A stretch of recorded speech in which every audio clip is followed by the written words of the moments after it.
Today, I am taking the Premier League and the entire English pyramid and flipping them upside down. That means teams like Man City, Man United, and Chelsea are going to be in the National League, and teams like Aldershot, Bromley, and Eastleigh are going to be in the Premier League. This is going to be really, really strange. Here you can see your normal Premier League players in the National League. There's more spots here, so there's also some championship teams who are Premier League regulars. And up here in the Premier League are 20 of the worst teams in Vanarama National League. If we go down, you'll see that some of those teams were overflown, like Wrexham and Notts County, just because they're some of the better teams in the division. And there's only 20 spots out of 24, so I kicked the 4 best teams down. But it's going to be really interesting to see if any of these teams manage to stick around in the Prem by the end of this experiment, and see how long it takes some of these teams in the National League, like Manchester City and Manchester United, to rise all the way back up to the top. I really don't think it's going to be that long. However, the National League only promotes 2 people every single time, and it can be anyone from this insanely large playoff. So it can be a little bit of a tricky league to get out of for some teams. So some of these teams will still be stuck in this league by the end of the experiment. I'm sure of that. So let's go ahead. And you know what? We're going to go to the very end of the experiment and look at what happened in these results. 10 years later, and here is the Premier League. You see a lot of regulars like Man City, Liverpool, Tottenham, Arsenal, and Chelsea. But you also see some people who you wouldn't quite expect, like Stoke, Barnsley, Sutton, and Wrexham. And as you can see, the Premier League's status has dropped to the 4th best league in Europe, probably because they had a lot of National League quality teams in here for a while, and were thus not winning European competitions. Let's take a look at that. This is the Champions League, and let's take a look at past winners. Since we started simulating, no Premier League team has won at all. In fact, no Premier League team has made the final since we started simulating.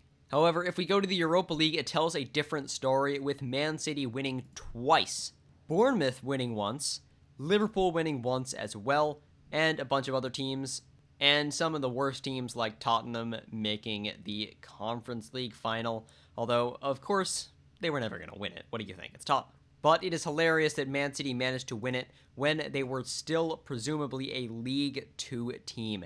Yeah, they were in League 2 and they won the Europa League. That is pretty impressive. We also want to take a look at the FA Cup. Since this, it's been all Premier League teams except for one, which might surprise you.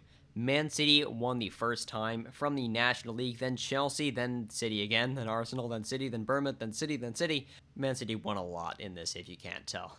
Then Barrow managed to win one. Barrow, they actually got moved up from League 2 up to the Premier League. They were a recently promoted team from National League as well, and they managed to stick it out in the Premier League the entire duration of this experiment, which is insanely impressive. They won a Conference League as well in 2031. I didn't even see that. That's how not used to I am looking for Barrow on these sort of lists. There we go. They won the Conference League. They won the FA Cup as well. Crazy for a team that was in the National League North just 15 years ago. That is insane. And naturally, they've got some incredible players on incredible sums of money.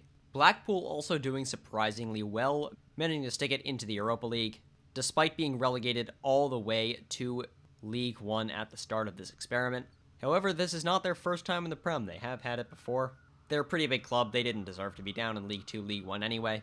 So I'm glad they did get to win the Premier League at one point. Blackpool fans are celebrating because this is not going to happen in real life. Yeah, you never know. You never know. I'll give them the benefit of the doubt. However, it's not going to happen. And they did manage to do it here, which is absolutely insane. As you can see, this is not a very difficult Premier League to win, but you know, you'll take what you can get, right?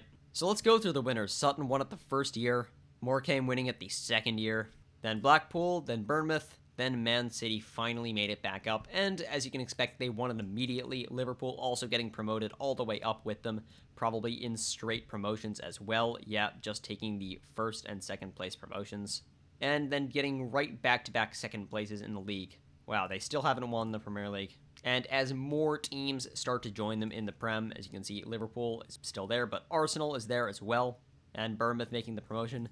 Bournemouth surprising really well coming in from League 2 and getting right up there back in the Premier League to win the Premier League, as we saw a little bit earlier. Wrexham, will check on them just because they're a fun team to look at. They made it all the way up in the Championship and actually only recently got relegated. They got relegated to League 1 where they quickly came back up and then won it and then got promoted again into the Championship, right into the Premier League, coming in 5th. They did get relegated directly again once they made it into the Premier League, but still fun. And hilarious, Barrow here, since they won the Conference League, even though they're getting relegated right now, they did still manage to make it into the Europa League since they won the Conference League. So they did technically manage to make it the entire way through the experiment. We'll just ignore the next year. That is not going to happen. Fictional universe. Barrow managed to make it. However, let's take a look. Did anyone manage to stay down here who really doesn't deserve to be down here? And yes, of course, Brentford still down in the National League. Brentford has had a hard run of things. They were pretty low down in the National League and have been a pretty inconsistent team down there, finishing as low as 16th at times, even bordering on potential relegation. It's been a really bad time for West Brom as well. They actually got relegated to the National League North before managing to pull out a little bit. Huge relegation to go from being relegated to the Premier League to being relegated from the National League in back-to-back seasons. That has gotta hurt. Fulham as well really don't deserve to be down here. They as well made it down to the National League South, getting relegated in the very first season. That was on none of these teams' bucket lists. You can see all of these teams are still there. Sheffield United as well made it down into the National League North. They quickly made it back up though. Also, still some stragglers in League 2. Everton and Wolves still stuck in League 2. They just got promoted though. Norwich really should not be in League 2. Neither should Crystal Palace, still stuck down there. You can see they only recently made it up out of the National League, one of the last teams to do so. Villa hanging out in League 1 with Watford and Southampton. And in the Championship, we do have a bunch of those teams like West Ham, Nottingham Forest, Newcastle, Middlesbrough. Teams that could be in the Premier League, but just haven't been good enough. This has been good for one club. Bournemouth is now the 4th biggest club in England. They will be thrilled with that. This did cause some hurt for England. They had to fall down to 4th in the world rankings for the league, as we discussed, but they made it back up to 2nd and will probably be back at 1st soon.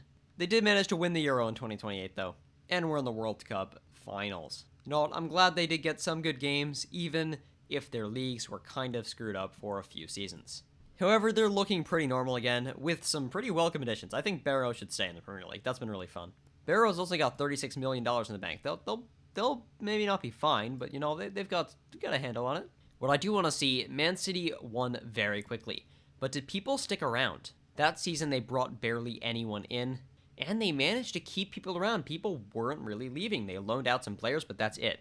The next season, however, lots of people did leave. The likes of Foden, Silva, Diaz, Alvarez, Sterling, and a ton of other first-team players leaving the team. They did bring in some players. They brought in Saka from Arsenal. Arsenal at that point was still in the National League, so that probably would have made sense for him. Come up from the National League and go play in League 2 with Man City for £32 million. Don't worry, he's still earning £15 million per year, despite having played in League 2 and joined at that point. Yeah, they really did do some squad thinning out here, but still spending £120 million as a League 2 team. That's nothing compared to what they spent in 2024 when they were up in the Championship, spending £400 million to bring in some great talent, and have been spending quite a Man City amount every season, if a little bit lower than you'd expect some seasons. I guess if you're already winning anything, you don't really need to change stuff. If it ain't broke, don't fix it, And they were certainly winning a lot, so they may have been in that exact situation. This is still an insane graph to see. So congratulations, Man City fans. I'm not sure if there are any real Man City fans out there, but if you are a real Man City fan, this was probably quite the fun episode for you. If you want to see more Football Manager experiments, like the time I gave a non-league club £1 billion and saw what happened, click the screen on now. And please subscribe to my channel. This is a brand new channel, and I've got a bunch of interesting videos, I think, so subscribe, and if you want to see more, let me know down in the comments what you thought, and goodbye.